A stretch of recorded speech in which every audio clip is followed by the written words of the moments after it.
इस बीमारी के फैलाव के बारे में हम सुनते आ रहे हैं हैदराबाद, आंध्र प्रदेश, मध्य हिंदुस्तान में।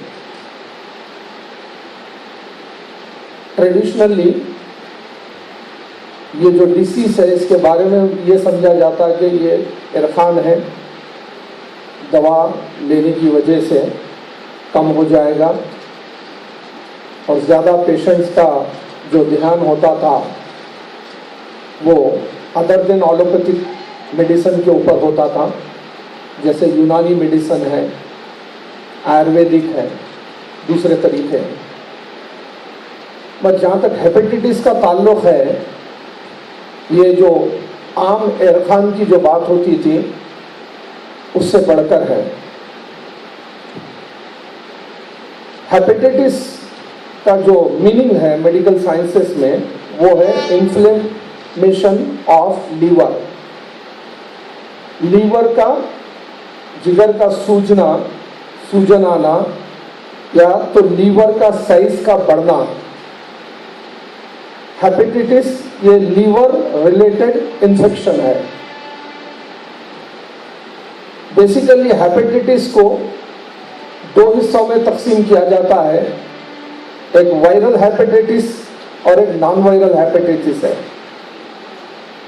और जितने हेपेटाइटिस के प्रॉब्लम है जो जानलेवा भी है वो वायरल हेपेटाइटिस में है, जिसको हम 4 या 5 कैटेगरी में डिवाइड करते हैं वायरल को। Hepatitis A, hepatitis B, hepatitis C, hepatitis D, और रेयरली हेपेटाइटिस ई की भी बात करते हैं। हेपेटाइटिस ए का जो ताल्लुक है आमतौर पर पीडियाट्रिक पेशेंट्स में होता है, छोटे बच्चों में, खासतौर से डेवलपिंग कंट्रीज, डेवलपिंग तरक्की पजीर जो ममालिक है जिसमें हिंदुस्तान भी आता है। उसकी वजह ये है कि यहाँ का जो रहन सहन है, पानी का जो मामला, पानी का जो इस्तेमाल होता है और जो इन्फेक्शन लेवल है वो डेवलपिंग कंट्रीज में ज़्यादा है। हेपेटाइटिस बी जानलेवा, जिससे अगर वो कंट्रोल अगर नहीं करेंगे तो जान भी जा सकती है। हेपेटाइटिस सी वो ब्लड ट्रांसफ्यूशन और ड्रग्स को जो अप्लाई करते हैं उसके तरफ से भी इन्फेक्शन की तरफ से भी हो सकता है। तो जहाँ तक क्रॉनिक और एक्यूट डिसीज का ताल्लुक है हेपेटाइटिस में, ज़्यादातर हम लोग हेपेटाइटिस बी और हेपेटाइटिस सी के ऊपर ज़्यादा ध्यान देते हैं। हेपेटाइटिस बी और सी अगर इसका ट्रीटमेंट प्रॉपर नहीं हुआ, खासतौर से बी का, और इसको मैनेज नहीं किया गया है तो इसके दो नुकसान होते हैं, एक तो लीवर फेल्योर और दूसरा लीवर डिसीज। पिछले 2-3 साल में हिंदुस्तान में कई लोगों की मौत हो चुकी है, जिसमें वेल नोन लोग भी हैं, जैसे विलासराव देशमुख जो महाराष्ट्र के चीफ मिनिस्टर थे, फिल्म स्टार राजेश खन्ना, और कई लोग हैं, सेलिब्रिटीज हैं। और WHO के आदादे शुमार के हिसाब से तकरीबन अब पूरी दुनिया की आबादी में 50 करोड़ लोग हेपेटाइटिस में मुब्तला है। पूरे दुनिया की आबादी है तकरीबन 700 करोड़, उसमें से 50 करोड़ लोग हेपेटाइटिस में मुब्तला है। और इस 50 करोड़ में ज़्यादा से ज़्यादा तादाद है वो हेपेटाइटिस बी और सी, जो जानलेवा भी हो सकता है। इस वजह से WHO की जानिब से हर साल 28 जुलाई को हेपेटाइटिस डे मनाया जाता है, 28 जुलाई को। तो इस महीने की 28 जुलाई को मनाया जाएगा, जिसमें हेपेटाइटिस को किस तरीके से कंट्रोल किया जा सकता और किस तरीके से प्रिवेंट किया जा सकता वो हमारे को समझाया जाता है।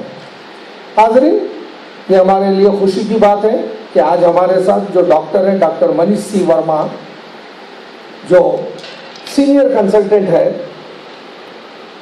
और डॉक्टर साहब फिलवक़्त हेड ऑफ यूनिट, एक यूनिट के हेड है अपोलो में, जिसका ताल्लुक है लिवर ट्रांसप्लांट, जहां तक लिवर का ताल्लुक है या तो इलाज के जरिए ठीक किया जाता है या तो उसको तब्दील किया जाता है, ट्रांसप्लांट किया जाता है। और हाज़रीन, आपको सुन के खुशी होगी, पूरे हिंदुस्तान में जो हेपेटाइटिस और लीवर रिलेटेड जो डिसीज है उसके बहुत बड़ा सेंटर हैदराबाद को माना जाता है। अपोलो हॉस्पिटल है, जैसे डॉक्टर मनीष सी वर्मा आज हमारे साथ है, सीनियर मोस्ट कंसल्टेंट है।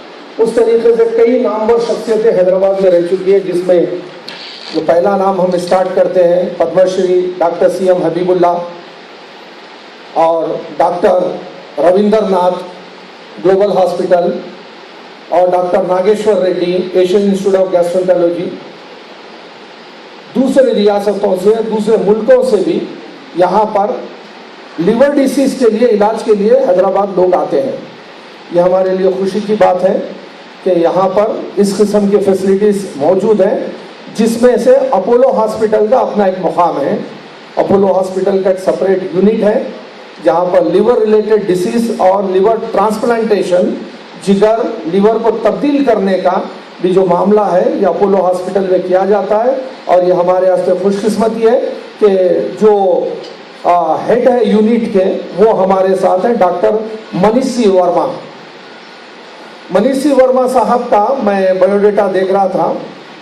डॉक्टर साहब की जो इब्तदाई तालीम यूनिवर्सिटी ऑफ मद्रास से MBBS KG हॉस्पिटल से, वहाँ से वो इंटर्नशिप कंप्लीट किए हैं। उसके बाद MS के लिए ये all India institute of medical sciences से MS किए हैं, जो हिंदुस्तान का नंबर 1 और नंबर मेडिकल कॉलेज और हॉस्पिटल है। उसके बाद डॉक्टर साहब पोस्ट MS, उसके बाद DNB जो बोर्ड का एग्ज़ाम होता है, जो इक्वल टू हम DNB इक्वल टू DM या MCH कहते हैं, वो डॉक्टर साहब ने किया है। उसके बाद डॉक्टर साहब के कई एक्टिविटीज़ हैं लिवर डिसीज और लिवर ट्रांसप्लांट के अंदर। और डॉक्टर साहब का और एक ख़ास बात ये रहा, all India institute of medical sciences और KG हॉस्पिटल के अलावा USA में बॉस्टन जो स्टेट है, जहाँ हार्वर्ड यूनिवर्सिटी है, उसके बाजू जो MIT जो दुनिया का माना हुआ इंस्टीट्यूशन है, टेक्नोलॉजी के लिए जाना जाता है।